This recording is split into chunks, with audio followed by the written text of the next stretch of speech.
आप अगर सही तरीके से वो वीडियो देखेंगे उसमें लिपसिंग आप देखिए, जब वो उसको सर्टिफिकेट दे रहे हैं तो वो कह रहे हैं कि नीचे करो, क्योंकि फेस तो दिखना चाहिए ना किसको दे रहे हो। और आगे फोटोग्राफर्स सारे हैं, वो फोटो रिकॉर्ड के लिए होती है, के लिए उन्होंने बोला था। वो राखी सावंत जो खुद कहती है मैं पहले क्रिश्चियन धर्म को अपना चुकी हूँ और जीजस करती हुई नजर आती थी, अब वो किसी मुसलमान धर्म को अपना लिया उसने, किसी मुस्लिम से शादी करके अब वो हज पे भी चली जाती है और हबीबी करने दुबई भी चली जाती है। ये खुद एक महिला है, इन्होंने खुद बुर्के का सम्मान नहीं किया और नीतीश कुमार को कह रही है कि तुम्हारी आकर के मैं धोती खोल दूं, तुम्हारी चड्डी का नारा खोल दूं। तो ये एक महिला की विचारधारा है। अगर राहुल गांधी को ये प्रधानमंत्री बनाने का ख्वाब देख रहे हैं, ये रात को सोए हुए थे, सपने में प्रधानमंत्री राहुल गांधी बना, वो उठे तो मोदी जी थे, तो रात को सोने के बाद सुबह से उठने से पहले इनको राहुल गांधी प्रधानमंत्री नजर आता है। ये हालत हो चुकी है लिब्रांडुओं की और चमचों की भारत। आपको मोदी को कोसना ना, आप रोजगार बेरोजगारी जो मुद्दे उठाते हो वो पार्लियामेंट में उठाओ, लेकिन पार्लियामेंट में ये क्या उठाते हैं? काले कपड़े। वो काले कपड़े किसके लिए उठाते हैं? वो काले कपड़े उठाते हैं वोट चोरी के लिए, लेकिन वोट चोरी का एक भी सबूत ये पेश नहीं कर पाते हैं। ये काले कपड़े किसके लिए उठाते हैं? ईवीएम के लिए, लेकिन ईवीएम के लिए एक भी सबूत ये पेश नहीं कर पाते हैं। इनको चुनाव आयोग भी बुलाता है, सर्वोच्च न्यायालय में भी इनको बोला जाता है 5 बंदे आप ले आओ जिनका नाजायज नाम घटाओ, ये वो नहीं ला पाते। आज हमारे देश में वंदे मातरम का अपमान हो रहा है, प्रधानमंत्री को पीछ देनी पड़ रही है वंदे मातरम को लेकर के। भैया ये वंदे मातरम इसलिए बोला जा रहा है कि 150 साल हो गए, ये भी बताना पड़ रहा है जो हम बचपन में स्कूलों में पढ़ते आए हैं वंदे मातरम। तो ये सोचिए कि हमारे देश की राजनीति कितनी गिरा दी इस 26 अलायंस ने। नरेंद्र मोदी इसलिए क्योंकि जो वो 20-22 घंटे भारत के लिए काम कर रहे हैं वो पूरी भारत की जनता को दिख रहा है। चाइना को पछाड़ के दूसरे नंबर पे रोड मैप में हम आ गए, तो ये हम सबको दिख रहा है।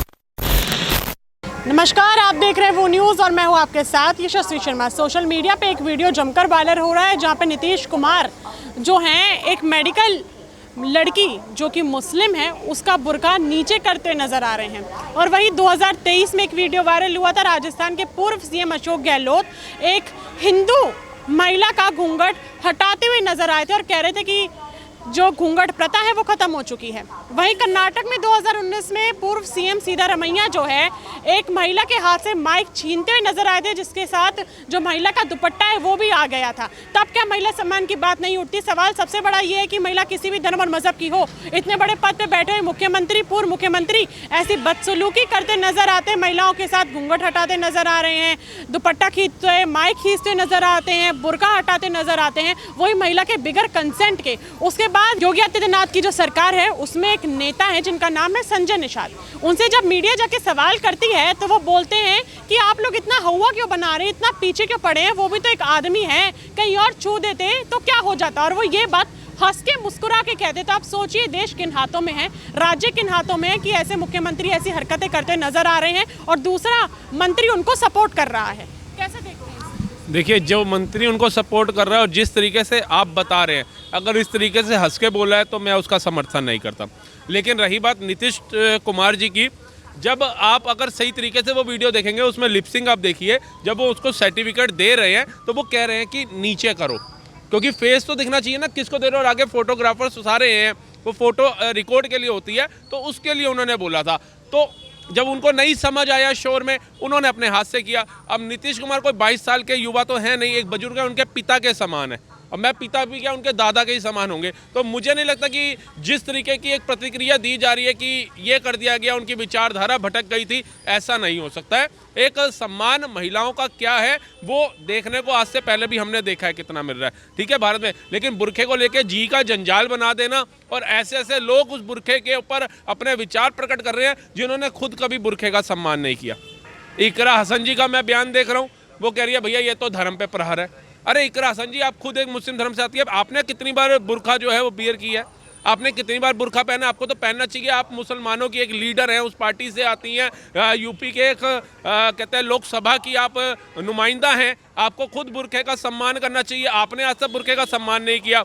आप बात कर रही हैं नीतीश कुमार की कि उन्होंने अपमान कर दिया, गहलोत ने भी तो किया था ना, घूंघट उठा दिया वो। जबकि आज भी हमारे जो गांव में महिलाएं रहती हैं वो आज भी हमारी भारतीय सभ्यता को मानती हैं, और उन्होंने सीधा घूंघट हटा करके बोला ये सभ्यता खत्म हो चुकी है। तब कितने हिंदू संगठन आए, कितनों ने विवाद किया, जबकि उन्होंने तो ये शब्द तक बोला था। लेकिन नीतीश कुमार ने ये नहीं बोला कि बुर्का पहनोगी तो हम आपको सर्टिफिकेट नहीं देंगे, अगर बुर्का पहनोगी तो आपको मेडिकल के अंदर हम डॉक्टर बनने की पदवी नहीं देंगे, ऐसा तो कुछ नहीं बोला।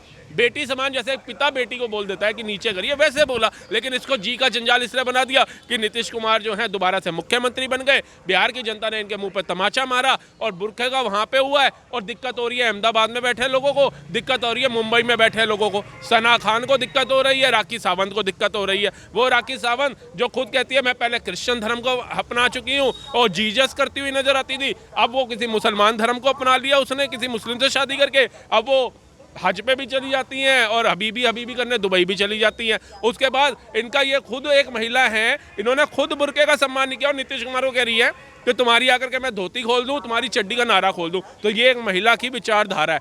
मतलब परदेसी या ये तो सच्चा पिया, इसी पे नाच रही थी ना राखी सावंत। अभी इनका पिक्चर इनका एल्बम का गाना और आया ज़रूरत या ज़रूर कुछ करके, उस पर भी इनके अग्नवस्त्र देख लो। जब तुम खुद बुरखे का सम्मान नहीं कर सकते तो तुम दूसरे को क्या सिखाओगे? एक उंगली दूसरे की तरफ उठा रहे हो, चार आपकी तरफ भी है। अभी मेरठ के अंदर भी आपने देखा होगा, एक महिला बुरखे के अंदर जा रही थी, मेरठ के अंदर एक मुस्लिम युवक ने आकर के उसकी ब्रेस्ट को प्रेस करके भाग गया और बाद में यूपी पुलिस ने पकड़ के उसको सबक सिखाया। तो बुरखे में जो महिलाओं को सेफ नहीं रख रहे, आप उन पे तो आवाज नहीं उठाते। कितने लोग उसकी फांसी की सजा की मांग करने के लिए आए। इस्लामिक धर्म के तहत बुरखे में जा रही महिला के साथ ऐसा दुष्कर्म करना, कितने लोगों ने बोला इसको भैया आजीवन कारावास दो, तब नहीं उतरे। लेकिन नीतीश कुमार ने बुरखा नीचे करने को जो फोटोग्राफर्स ने कहा उसको नहीं समझ आया, महिला बहन को उन्होंने नीचे कर दिया, तो उसके ऊपर जी का जंजाल बना दिया। आप अशोक गहलोत ने जो हरकत करी थी कि बिगर कंसेंट के महिला का जो घूंघट है हटा दिया, और वहीं कर्नाटक के पूर्व सीएम सिद्धारमैया ने माइक खींच लिया और साथ में दुपट्टा भी जो महिला का है आ गया। तो महिला सम्मान की बात तब आप देखते हैं, सोचते हैं कि आप तीनों चीज़ों में ना अंतर देखिए। जब वो माइक खींचा, दुपट्टा किया, तो वो महिला जो है वो शर्मिंदगी हुई, उसने फटाफट अपना दुपट्टा अपने आगे किया। जब गहलोत ने घूंघट हटाया, उसके बाद जब उसने बोला प्रथा खत्म हो चुकी है, तब भी उस महिला ने अपना घूंघट आगे किया। लेकिन ये जो महिला थी मुस्लिम धर्म की, जब इसका बुरखा नीचे किया तो इसने कुछ ये नहीं कहा कि मैं दोबारा ऊपर कर लेती हूँ, या इसने हाथ चटक दिया नीतीश कुमार के ऊपर, या मीडिया इतनी खड़ी थी। अगर आपको उस समय लगा कि आपके साथ अपमानजनक बात हुई है, आप उसी समय हंगामा करते, आप उस सर्टिफिकेट को फाड़ के फेंक देती, चली जाती। आप कहते नहीं मेरी धर्म से बढ़ के मेरे लिए कोई बात नहीं होनी चाहिए। लेकिन उसके कुछ घंटे बाद जब ये हाईलाइट हो जाता है और जिन्होंने हिंदू मुसलमान करना है, जिनकी अराजकता फैलाने की मानसिकता है, उन्होंने जब चिंगारी भरी तो आपको भी समझ आ गया, या तो इनको भी जैसे एक तेलंगाना या कर्नाटका के किसी कॉलेज में हुआ था, यूनिवर्सिटी में हिजाब को लेकर के, तो वो महिला ने भी नारे लगा दिए थे, तो रातों रात सुपरस्टार बन गई थी वो। उसको आजकल कह रहे हैं फॉरेन के अंदर है वो, दुबई शुबई के अंदर है वो। तो ऐसे ही इसको भी फोन कर दिया होगा कि डॉक्टरी से तू इतना नहीं कमा पाएगी, हम तेरे को बताते हैं, बस नीतीश कुमार के खिलाफ एजेंडा में हमारे शामिल हो जा। वो हो गई। अगर देखो मेरे साथ अगर अभी ऑन कैमरा कोई गलत कर रहा है तो मैं ऑन कैमरा उसको जवाब दूंगा, चाहे मुक्का मारूं, चाहे लात मारूं, चाहे उसके साथ उसका विरोध करूंगा। लेकिन उस समय तो मैं कह रहा हूँ भाई अच्छा तू कर गया चल, बाद में मुझे 6 लोग आके कह रहे अरे ये वो, तो मैं जोश आऊंगा। अगर उस महिला को खुद भी अंदर से फील होता ना कि मेरे साथ गलत हुआ है, क्योंकि उस महिला को भी समझ आया था मेरे पिता समान पुरुष है, देश का मुख्यमंत्री है, राज्य का मुख्यमंत्री है और मेरे पिता समान है। अगर उसने नीचे करा, मुझे समझ नहीं आया इतने शोर में, तो कुछ नहीं होता। लेकिन उसको जी का जंजाल बना देना, क्योंकि इनके जो आका हैं वो चुनाव तो जीत नहीं पा रहे हैं, हर राज्य में लुप्त होते जा रहे हैं। एक भस्मासुर था, वो जिस पे हाथ रखता था उसे भस्म कर देता था। एक दिन उसने अपने सिर पे हाथ रख दिया, अपने आप को भस्म कर लिया। ऐसे ही इनके नेता हैं, वो जिस राज्य में जाते हैं, जिस राज्य के पार्टी से हाथ मिलाते हैं, वो पार्टी वहीं भस्म हो जाती है, वहीं खत्म हो जाती है। एक दिन कांग्रेस भी ऐसे ही अपने हाथ रखेगी, 3 राज्यों में बच्ची है, खत्म हो जाएगी, फिर किसके खिलाफ विरोध करोगे? अभी विधायक हैं 4 बार बुराड़ी विधानसभा से, उनसे हम इंटरव्यू लेके आए, उनसे हमने यही सेम सवाल करा। दोनों नेताओं अलग, जो सिद्धारमैया अशोक गहलोत का भी नाम हमने लिया, उन्होंने बोला कि जो नीतीश कुमार है उनकी मानसिक स्थिति जो है वो खराब हो चुकी है, उनको अपने ऊपर सोचने की जरूरत है कि वो क्या हरकतें कर रहे हैं। तो एक बार यही बात आप केजरीवाल को भी बोल देते। चुनी हुई महिला सांसद को अपने घर में गुंडों से पिटवाया था और बैठ करके देख रहे थे। संजीव झा जी को तो उस पर बात आकर के करनी चाहिए ना। संजीव झा जी के वहां पे क्यों मुंह पे टेप लग जाती है, मुझे तो समझ नहीं आता। देखिए बहन बेटियां तो सबकी सांझी है ना, कौन सा धर्म देखता है? मुसलमान की जा रही है वो भी हमारी बहन जैसी होगी, सिख की हो, ईसाई की हो, हमारे तो धर्म में भी यही सिखाया गया है कि बहन बेटियां सांझी होती हैं, सांझी मतलब एक जैसी होती हैं। तो संजीव झा जी को तब नहीं नजर आया कि भैया आप चुनी हुई मेंबर है जो पार्लियामेंट की, उनको अपने घर में पिटवा रहे हो, क्यों? वो सत्य बात कर रही हैं। और पीट कौन रहा है? तुम्हारा गुंडा, तुम्हारा पीए। उस पर विचारने की है। जिस विधानसभा के संजीव झा जी विधायक हैं इतने सालों से, वहां जाकर के देख लीजिए बहन बेटियों का क्या हाल है। वहां की सड़कों पे आप गए थे तो आराम से चले गए थे या टेढ़ा मेढ़ा होकर के झटके खाते हुए गए थे आप? वो हालत देखिए सड़कों की, वहां लोगों का जीवन देखिए क्या जी रहे। संजीव झा जी को पहले अपनी बुराड़ी विधानसभा का हाल देखना चाहिए।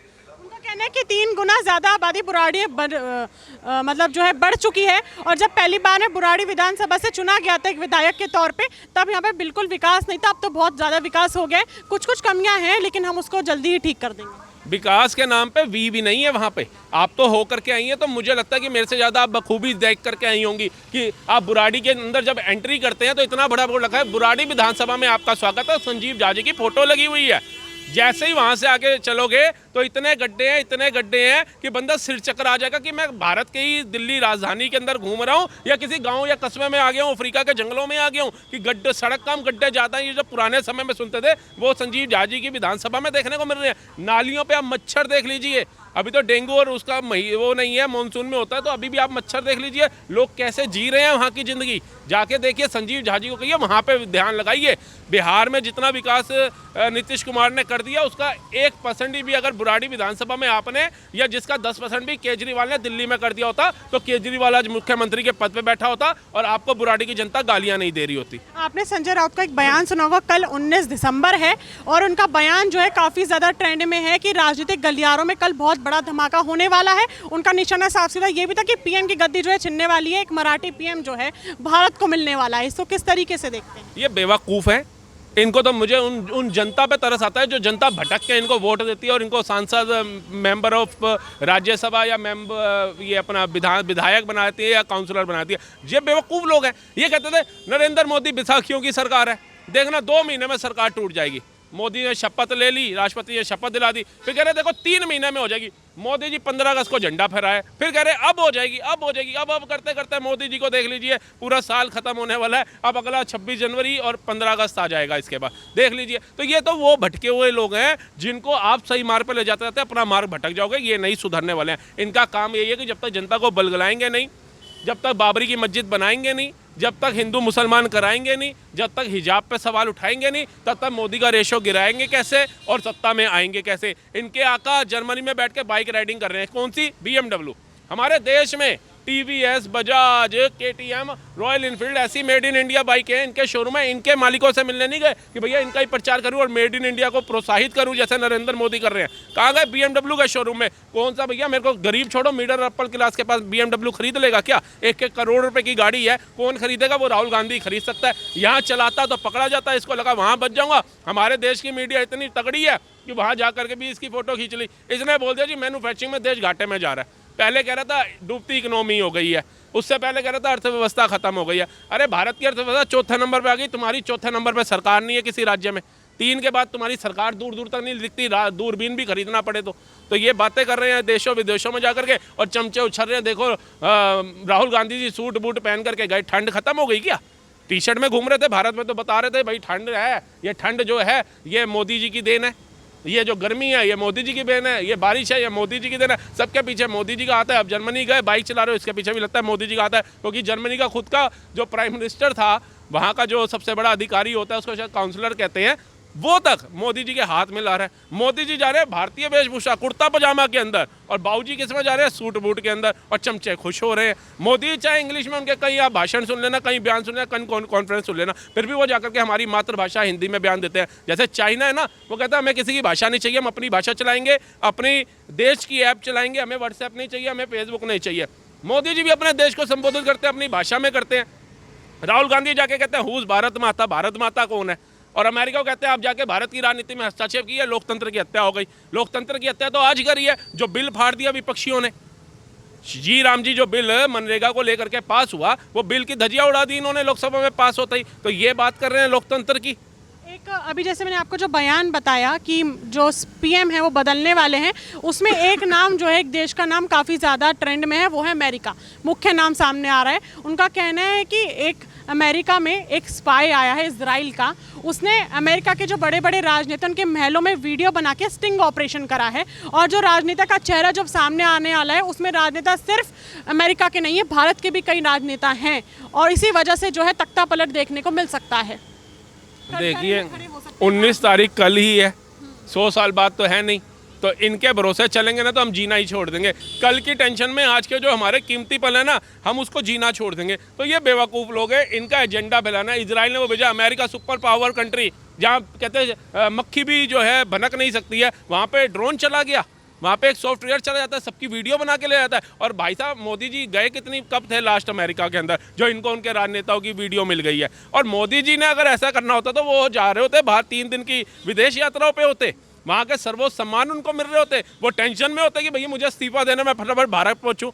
वो राहुल गांधी खुद निकल गया। या तो मुझे लग रहा है राहुल गांधी को ये प्रधानमंत्री बनाने का ख्वाब देख रहे हैं। ये रात को सोए हुए थे, सपने में प्रधानमंत्री राहुल गांधी बना, सुबह उठे तो मोदी जी थे। तो रात को सोने के बाद सुबह से उठने से पहले इनको राहुल गांधी प्रधानमंत्री नजर आता है। ये हालत हो चुकी है लिब्रांडुओं की और चमचों की भारत में। आपसे एक आखिरी सवाल, अजय भट्ट जो है भाजपा से सांसद हैं, उनका एक बयान अभी ही सामने आया है। उन्होंने बोला है कि देखिए, जैसे जो श्री राम नाम है या कोई और भी हमारे जितने देवी देवता हैं, उनका नाम आस्था में लेते हैं या जब परेशान होते हैं, मदद चाहिए होती है, तब लेते हैं। उन्होंने एक बयान दिया है, अगर पति पत्नी के बीच में ना बन रही हो, गाय दूध ना दे रही हो, नौकरी लड़कों की ना लग रही हो, और एक और उन्होंने बयान दिया था, उनका कहना है तो राम राम जय श्री राम का नाम ले लीजिए, सब हो जाएगा। देखिए ये जो उन्होंने कहा, ये ना अगर आप मानोगे ना तो ये सच्चे बात है। अभी भी देखिए, जब कोई बंदा चल रहा होता है, गलती से उसका पैर टकराया तो कहता है हे राम, अरे देख के चल। जब कहते हैं हे राम, कुछ हो गया, हे राम जय श्री राम, राम खैर करे, राम तुम्हारी मदद करेगा, राम रखवाला। ये तो हमारे बुजुर्गों के टाइम से ही चला आ रहा है। हम तो जब जीप पैदा होते हैं तब भी कहते हैं राम और कृष्ण पैदा हुआ है तुम्हारे घर के अंदर। जब दुनिया से जाते हैं तब भी कहते हैं राम नाम सत्य है, राम का नाम सत्य है। आपको ऐसा नहीं लगता कि देखिए, आप जो बोल रहे हो बिल्कुल सही है, कुछ परेशानियां, कुछ हमारा काम नहीं बन रहा था तो हम भगवान का नाम जरूर लेते हैं, क्योंकि सदियों से जब साइंस भी नहीं था तो भी हमारी जो धरती थी आस्था पे टिकी हुई थी। लेकिन जो राजनेता गद्दी में बैठे हुए हैं, इस बयान के साथ वो ये भी तो दे सकते थे कि अगर नौकरी नहीं मिल रही है, हम काम करेंगे, हम आपके लिए बैठे हैं, जनता के लिए, भगवान का नाम भी लीजिए, हम विकास की राह पे भी चलेंगे ताकि नौकरियां मिल सके। लेकिन सिर्फ ये बयान दे देना कि आपके लड़के को नौकरी नहीं मिली तो राम का नाम ले लो, सब हो जाएगा। नहीं, ये तो कहने का क्या है, कहते हैं पंजाबी में भाषा में होती है, सुनाना ससनू ते कहना नूनू, मतलब बोलो सास को और बहू समझ जाए घर की। तो वही है, उन्होंने जो अर्थ दिया है कि राम का नाम तो इन तरीकों से हर एक इंसान लेता है। और जो आपने बात बोली वो सत्य बात है। अगर नौकरी मेरे कर्मों अनुसार, मेरे मेहनत अनुसार मुझे मिलनी है, अगर मैं मेहनत ही नहीं करूँगा, मैं कहूँ जी मैं घर में बैठा हूँ, मैं राम जी का नाम ले रहा हूँ, मुझे नौकरी खुद मिल जाएगी, सैलरी, तो वो नहीं पॉसिबल है। लेकिन लोग राम के नाम को बदनाम करते हैं। महात्मा गांधी जी गए, जो नाम रखा जी राम जी, महात्मा गांधी जी जब दुनिया से गए तो हे राम ही क्यों निकला, कुछ और निकल जाता या ना लेते। 3 बार हे राम हे राम हे राम, तो उन्हें पता चल गया था ना, महात्मा गांधी को भी जाते थे राम ही सत्य और सत्य ही राम है, और इसी परिभाषा पे हम जीते हैं। और अगर कोई इंसान, आपको याद होगा, आप जब एग्जाम दे रही होंगी तो आप भी पहले मंदिर जरूर जाती होंगी फूल अर्चन करने। आपकी जो माता जी होंगी आपको मिश्री या दही चीनी डाल करके खिलाती होंगी, कोई शुभ माना जाता है, वो कहते होंगे भगवान का नाम लेकर के जाओ। तो ये तो हमारी परंपरा है। लेकिन वो भगवान का नाम लेना और उनकी नहीं, वो फर्क है।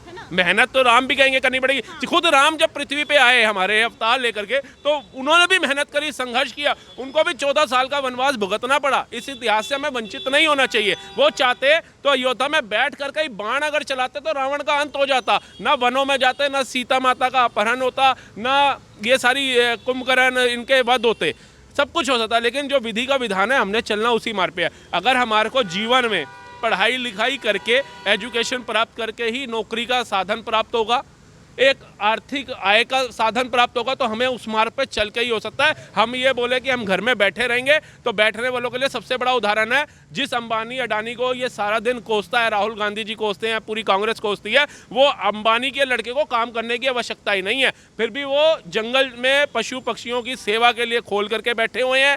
कई जो उनकी अपनी फैक्ट्रियां हैं, कंपनियां हैं, वो उनके दोनों बेटे चला रहे हैं।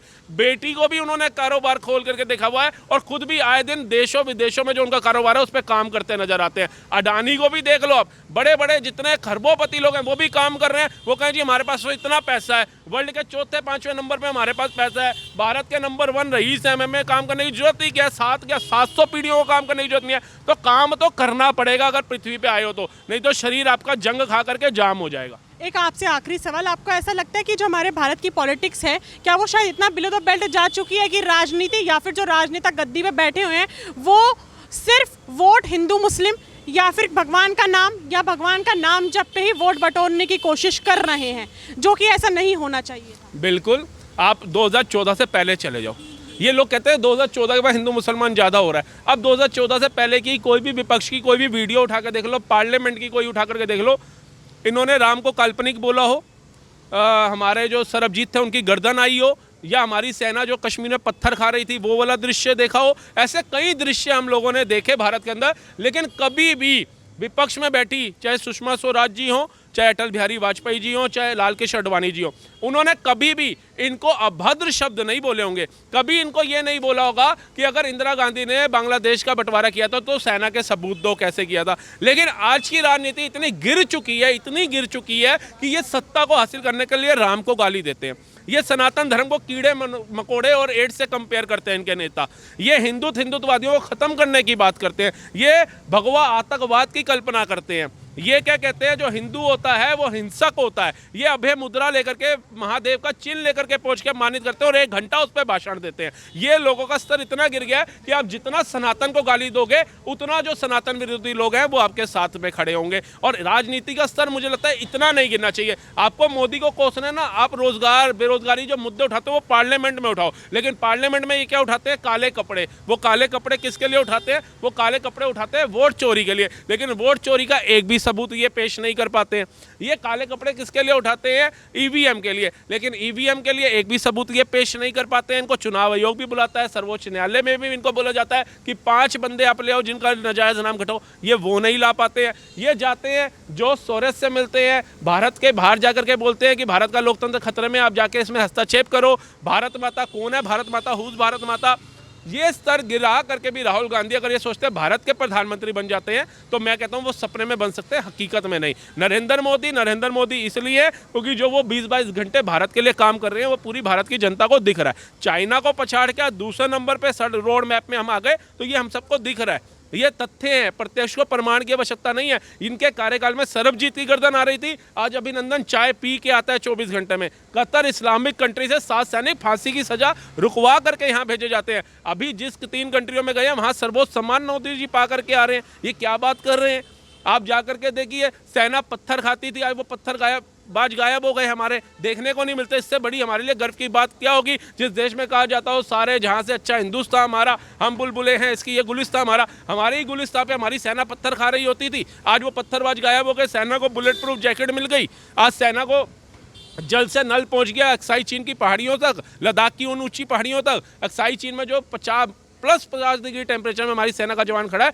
जब वो वंदे मातरम बोल करके तिरंगा हाथ में पकड़ के हमारे दुश्मन देश पे वार करता है, कितना गर्व लगता है। लेकिन आज हमारे देश में वंदे मातरम का अपमान हो रहा है। प्रधानमंत्री को स्पीच देनी पड़ रही है वंदे मातरम को लेकर के, भैया ये वंदे मातरम इसलिए बोला जा रहा है कि 150 साल हो गए हैं, ये भी बताना पड़ रहा है। जो हम बचपन में स्कूलों में पढ़ते आए हैं वंदे मातरम, तो ये सोचिए कि हमारे देश की राजनीति कितनी गिरा दी इस 26 अलायंस ने। वो भारत के लोग देख ही नहीं रहे हैं, जो इनके फॉलोवर हैं उनको छोड़ना चाहिए इनका साथ और ऐसे मार्ग को चुनना चाहिए। विभीषण भी रावण की सेना में था, लेकिन जब सत्य का मार्ग उसको दिखाई दिया तो वो राम की सेना में आ गया था। तो ये जितने भी विभीषण आज विपक्ष की सेना में बैठे हुए हैं उनको वो मार्ग छोड़ देना चाहिए, क्योंकि इनका अंत तो खतरनाक है ही है। इनका अंत तो भारत की जनता ने तय कर ही रखा है। लेकिन वो विभीषण जिनके विचार अच्छे हैं, जिनकी आत्मा शुद्ध है, उन्हें वो रास्ता छोड़ करके राम के मार्ग पे आना चाहिए। बहुत बहुत धन्यवाद। हमने तमाम बयानों पे बात करी, उन तमाम बयानों पे आपकी क्या राय है मुझे कमेंट बॉक्स में जरूर बताइए। अगले बार में फिर मिलूंगी आपसे, तब तक के लिए बने रहिए वो न्यूज़ के साथ। मैं यशस्वी शर्मा, धन्यवाद।